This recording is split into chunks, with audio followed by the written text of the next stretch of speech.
BRS party के कारगुजार सदर के तारक रामाराव ने कहा है कि बीआरएस पार्टी फिंक्स परिंदे की तरह है। उन्होंने वाजे किया है कि अगरचे लोकसभा इंतखाबात में शिकस्त मायूस कुन है, लेकिन वो वापस आएंगे और हमेशा की तरह अवाम के साथ खड़े होंगे। केटीआर ने लोकसभा इंतखाबात के नताइज के पस मंजर में सोशल मीडिया पर ट्विटर एक्स के प्लेटफॉर्म पर जवाब दिया।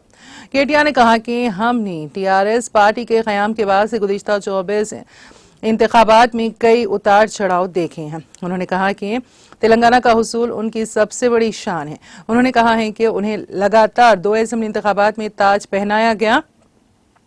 अब वो 1/3 सीटों के साथ अपोजिशन में हैं। ताहम उन्होंने कहा कि लोकसभा इंतखाबात के नताइज ने उन्हें मायूस किया है। इसके बावजूद वो वापस आएंगे और हमेशा की तरह आवाम के साथ खड़े होंगे।